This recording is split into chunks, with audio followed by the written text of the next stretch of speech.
sense of arrival is really important. If you feel like you're pulling up into a hospital setting, the first thing that comes in is your guard. Fear, fear, fear. That's not what ARC's created about. The whole idea is when you pull in here, you're not sure what you're here for, except you know you have a problem. So therefore, we create this subtle arrival, all right? And then when you get into the lobby, you get hit with a lot of hope. And it changes their whole perspective on why they stay. The quality of even the transportation is important. When people are brought to the program, if they're brought and carried here like they're in some kind of a jail van, a white van, it's another fear program. It's like, I've done something wrong and I'm here because I'm being punished. So we manage to spend a little extra money, and everybody that travels in our program travels in Mercedes-Benz quality transportation, and it's always upgraded. So the sense of arrival is really important. We dismantle the fear of a person by the arrival. And as you can see in the lobby here, everything is only first class. And no matter what level of environment you've come from, whether it be a homeless person on the street or you've come out of a mansion, it doesn't matter, because you're here because you've got a problem in your life that you need solved. And the first ingredient to solving your problem is that there's hope that it can be. We dismantle fear.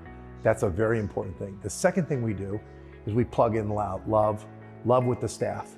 Every staff member here, as you'll see, loves everybody here. But what they gotta love first, they gotta love their own job. Everybody loves being at the ARC. So we have a lot of longevity. People have been with us since the inception of the campus. Every day we're changing and learning new things.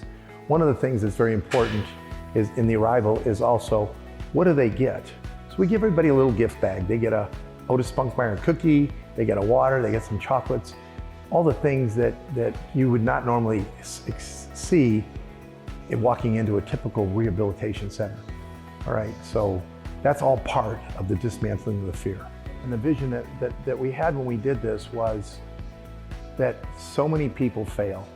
This is a disease where people have to go back many, many, many times, and sometimes they don't make it. And our goal was, if we got a one shot to make a perfect situation, is to keep them as long as we can.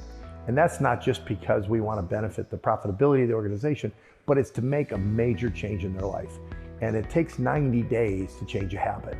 And most of these facilities, unfortunately, go in for 4 days, 5 days, 7 days, and you think you're cured, and you're not cured. And you go back to the same environment you were in, and you relapse. Okay, so what we created was a campus environment, a full continuum of care.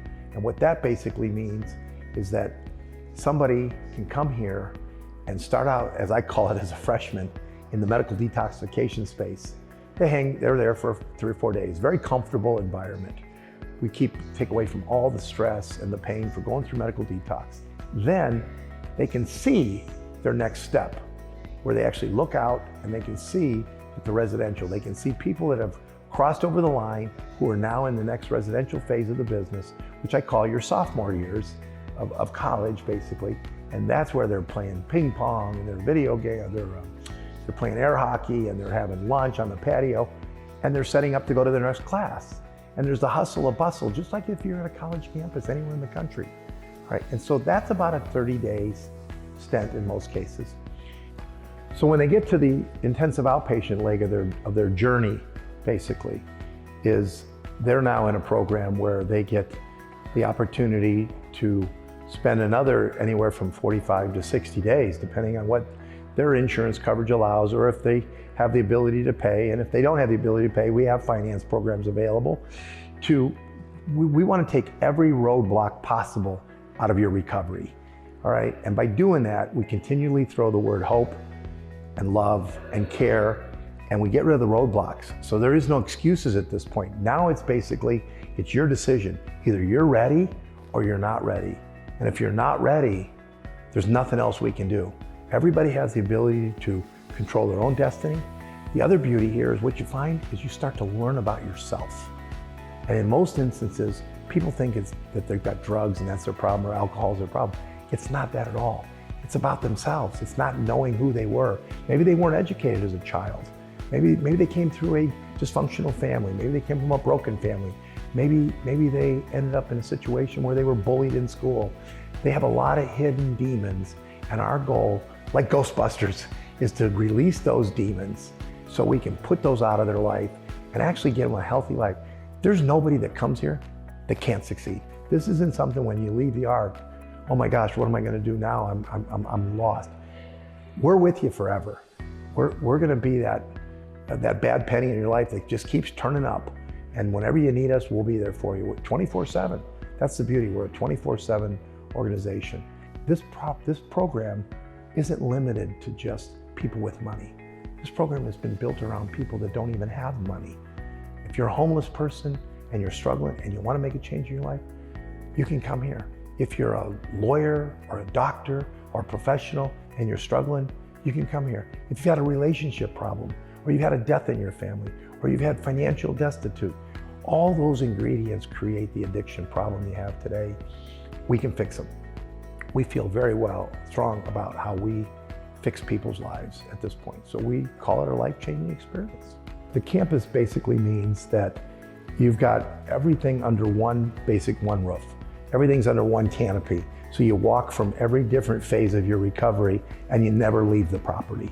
It's like a college campus. Freshman is your detoxification, your sophomore year is your residential program, and when you get into your intensive outpatient, which is a little more intense than the normal outpatient program, you get in your junior year, you get into your senior year, and then you graduate. And once you graduate, then you can go off to get your master's, your PhD, or whatever you want in life.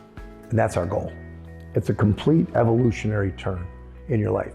As you go through life, you're gonna have stumbles, you're gonna have hurdles, you're gonna have things in your life that are just natural, whether it be death, whether it be relationship problems, whether it be financial troubles. That's where you need to be able to cope with those things. In order to cope with those things in life, you need to have support. And you can't necessarily go to a parent or a brother or a sister or a friend because they may be dealing with the same problems, but you can come to the ARC. It doesn't matter where you are in the country, where you are in the world. We will be able to help you and coach you and get you back on the right path if you're off the path, or if you feel like you're getting ready to fall off the path, we'll keep you on the path in life. At ARC, we create the full cycle of recovery in your life.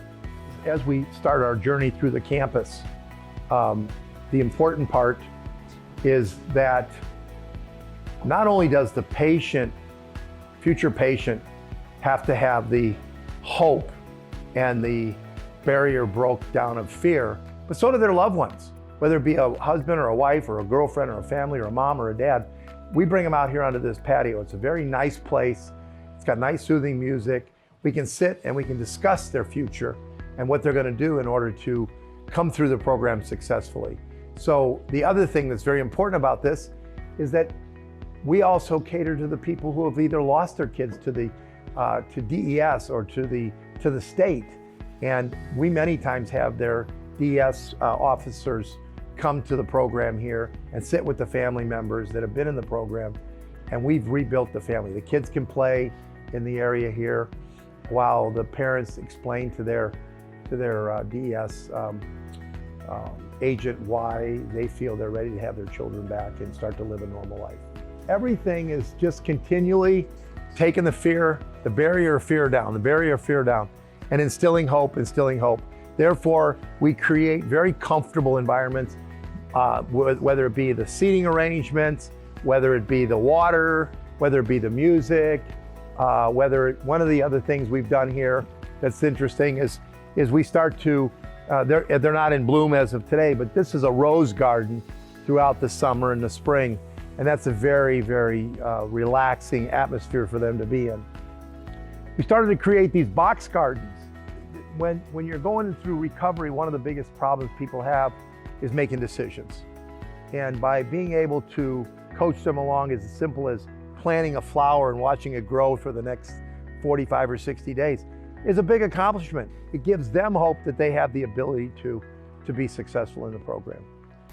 The other thing we've done as you come into the campus is we've strategically placed the administrative offices so there's always an availability of a staff member somewhere on the campus for someone that may be having a mental breakdown or an emotional, distressful situation.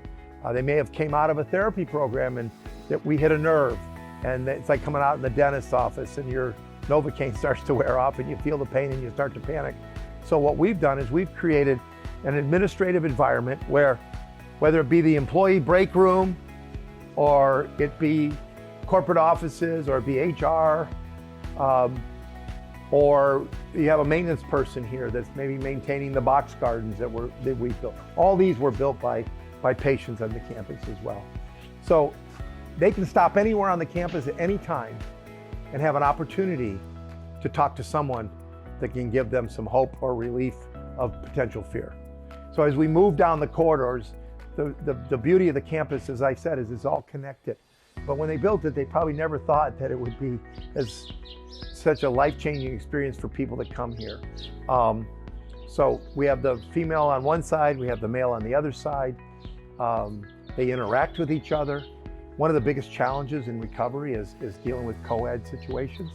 And as you deal with that, you have to make sure that you maintain privacy, and you also maintain a protective type environment for them. So safety is another big one. Once you've got through the barrier of fear, you've created the hope, now you got to have them in a safe environment. We hold therapy programs in the pool. We don't make it like you've got some kind of a disease that's incurable. We create an atmosphere where they can come by the pool, they can sit on the patio and read a book, they can sit and talk to their counselor under a palm tree. From 18 to 80, we've had people in here 70 years old that have had 60 years of bad habits. And when they leave here, they say, you know, we've learned things we never, ever thought we could learn. We do have the ability to feed. We can do up to 450 meals a day, which we're doing over 350 meals a day today. The other thing about the dining part that's really special is the holidays, whether it be Christmas or Thanksgiving or Hanukkah or Halloween or 4th of July or whatever the holidays are. We treat these people as if they were at a holiday event at home. They get, you know, for Christmas or the holiday season, they get turkey, and they get ham, and they get pumpkin pie, and they get dressing, and they get all of these things I have not seen in most treatment programs. We sort of created a game. People who were the cleanest with their food eat first, meaning that the women won the food program because the guys were sloppier than the men. So we made it, so it's become a contest now. If the men can keep the dining hall cleaner than the women after lunch, then the men get to eat first, and then the women get to eat. So it's a contest. But what it really has done is it allows them to be responsible, all right, while you're playing a game with them. ARC's goal is to make these people feel like people and not feel like they're an outcast or that they've got a problem. We create that safety, break down that fear barrier, instill the love, and it's amazing what you see happen to these folks. So as we move through the campus, what you'll see is once they've left their detox and they come into the residential part of the campus, then they start to live the rest of their treatment program life, which encompasses games, therapy, interaction with other people, how to manage their medications if they have medications, whether they're diabetic or they need some type of anxiety medications. You know, the goal ultimately is to get them as clean off of medications as well as getting their mindset in a place where they can manage their addiction for the rest of their life. So as they come into the residential program, again, there's no interference between their medical detox into their residential. The medical treatment continues. So as they come in, this is the residential treatment. This is the nurse's station. And so full, like a doctor's office, they get the benefit of their vitals being checked once a day here to make sure that everything's running properly.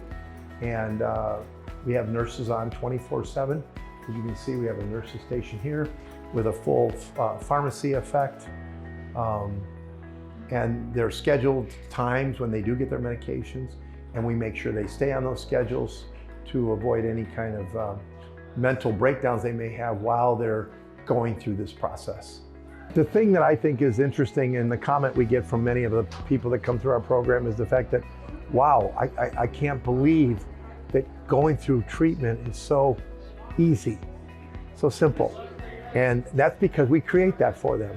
We break down the barriers of concern by putting them into places in their mindset where it isn't difficult.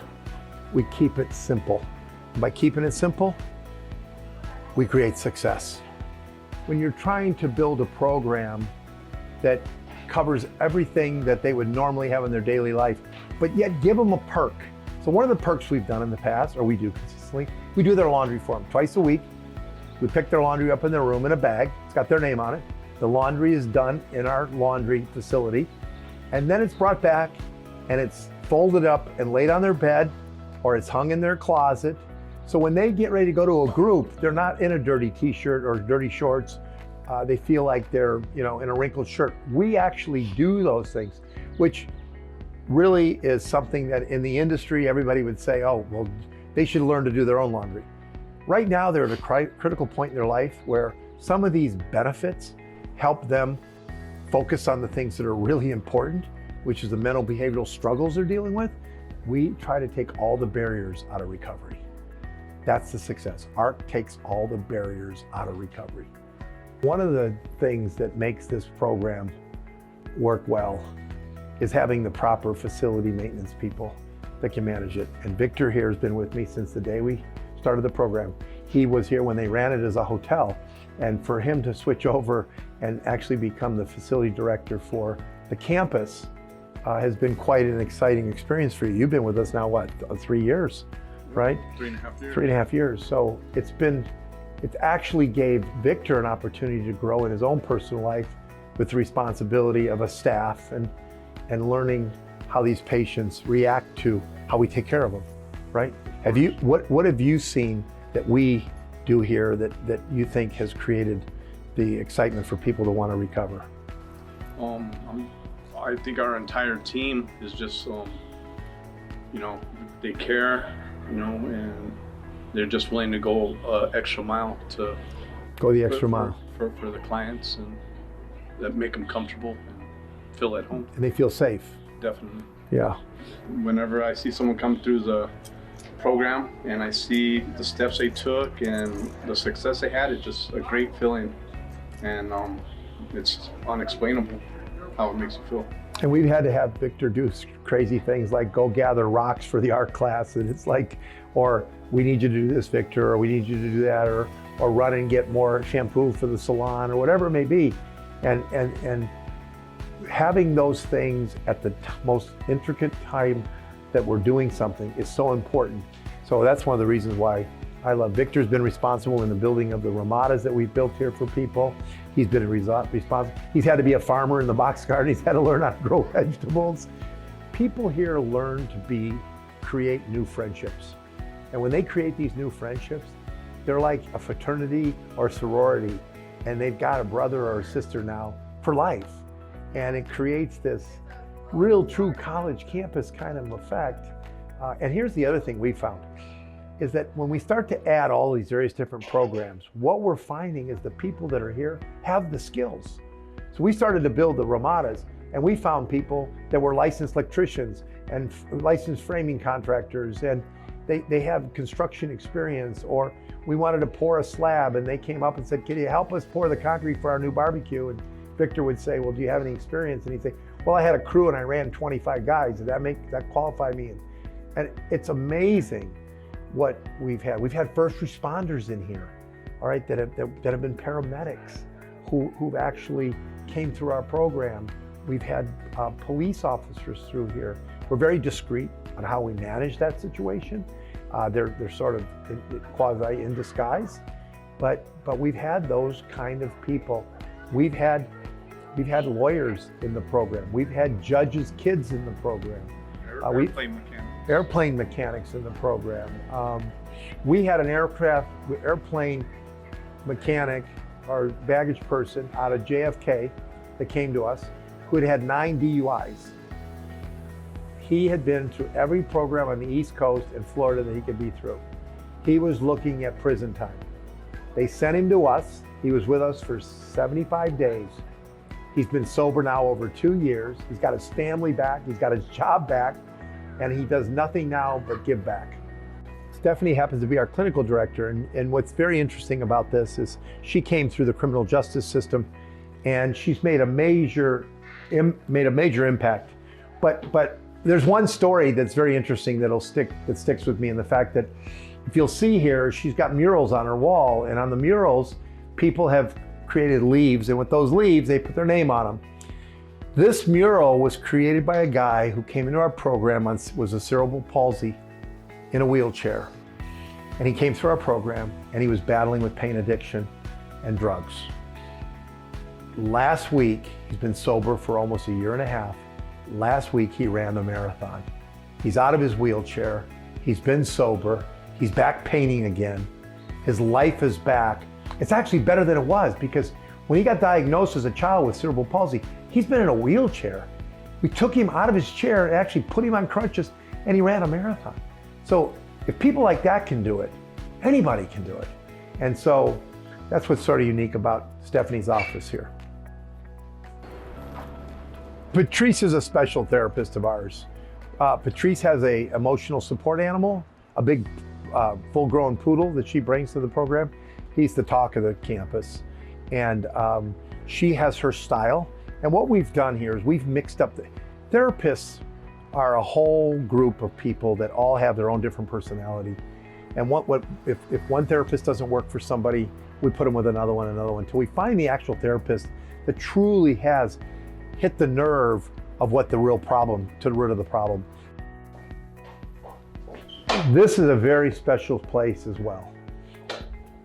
Many recovery facilities you'll see have music. But what we've done is we've done something that we think is a little different here. Every Thursday night we have a ARC's Got Talent show. And we learn, these people learn talents that they may never even known they had. And also they can learn to write music here. We'll write a couple lyrics of a song, and then they'll finish it, or we'll take a song, Simon and Garfunkel song, because it's a little about their life, right? Bridge over troubled waters. And we'll say, now, how do you want to finish your song, right? And they'll write the rest of it, and then we'll take the best song, and then we'll put it together and we'll play it. Whether it be rap music, country music, whatever it may be, contemporary music, it's done in here. Client wrote, daring to set boundaries is about having the courage to love ourselves, even when we risk disappointing others.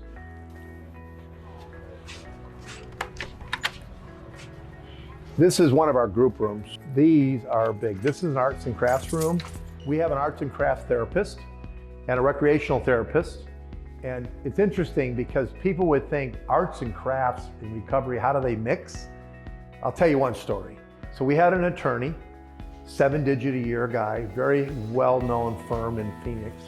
And he had been hooked on pain pills and bourbon on the way to work every morning. He'd fill his Circle K or 7-Eleven gulp up with ice and Diet Coke and bourbon. He'd go to work. And ultimately, it got him to the point where he was terminated from the firm. When we got him, his wife and his son was living in a fifth wheel. They had food stamps. He'd lost his job, and his family wanted him to come to treatment. He was in his 40s. So I went to him and visited him at his house, convinced him to come down and just try the program, because he was adamant he was fine. So he came down for 2 weeks, and in the process of coming down, he was adamant he was staying 2 weeks and that was it. Now, here's a guy who is living in an above average lifestyle and in a place where people were of all different categories of life. So 2 weeks into the program, he came to me and he said, "Can I stay longer?" And I said, "Well, I thought you wanted to leave." He goes, "No, this is amazing what you've got going here." And I said, "Well, John, what changed your whole view on it?" He goes, "Well, I was sitting in arts and crafts, painting this stupid rock. And I looked around me and I realized I was no different than anybody else." And the humility set in. And from that day forward, he's now been sober for 2.5 years. got his life back, got his kids back, got a great job, making a lot of money, using his skills, and then he volunteers now on the during the weekends for people that are struggling. But arts and crafts got him there, and that's what this room does. We also do leather crafts.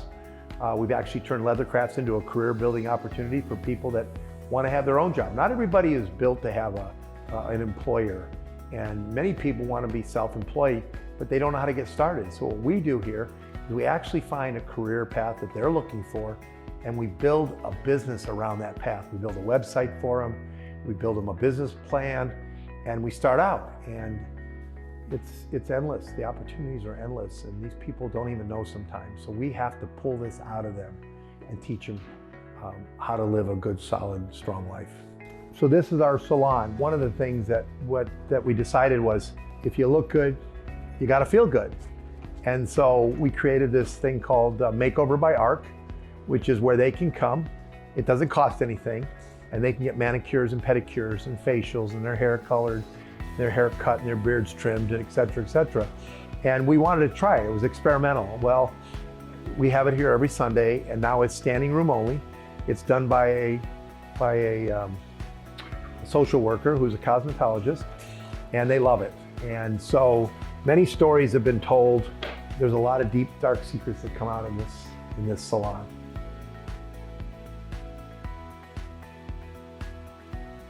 And so in this situation, we took 2 hotel rooms and we created a gym atmosphere. Which is another big, big positive. People love this facility. It's got every piece of equipment you could imagine. We have a personal trainer, and they get to come in here. If they've got having a rough night, they can come down with their staff therapist or a behavioral health tech and get on a treadmill or a bike and work out some anxiety or frustration, and then go back to bed. So we use it for lots of various different things. We have our own lab on site, so we can do UAs and get results immediately, which is very important. It's all part of the operational process, but we don't want to, we don't utilize the lab like many treatment centers that it's a primary source of revenue. Here it is basically to get results and know where someone's currently at in their personal life physically. This is our case managers. These are the people, everybody gets appointed a case manager, and these are the people that build the plan on what you're going to do for the next 30, 60 days of your stay with us. Most of the case managers all have a different approach and a different philosophy. So therefore, you don't have to worry that you're not going to get one that you're going to get along with, because we've got 5 or 6 or 8 case managers currently in the program. And if you don't like case manager A, you can go with case manager B. And if you don't like case manager B, you can go with case manager C or D or E or F. So it's not like I don't like the program, I'm out of here because I don't get along with my case manager. We don't give you any excuses to leave the program. As I've said, we create safety, break down the barrier for fear, and all the potential barriers that can create issues for you in your personal life. The other thing that's very important is we treat pregnant moms. Very few people do that. We have what they call a gestational program. We have an incredible doctor, and we've had many, many babies delivered clean of drugs through our program here. And they've come to us as much as 8 months pregnant with heroin addiction or meth addiction or alcoholism, etc. So another big part of our program that has been very good. We also do veterans. Veterans are big. We take care of veterans in their PTSD. We've got a great program right now. We are the preferred provider of Southwest and American Airlines veterans programs. And so we're always doing what we can to help vets. We also take care of quadriplegics, depending on their total ability to care for themselves. We take care of paraplegics. As I said, cerebral palsy people. We work around their personal health conditions to help get the addiction part of it out of their life.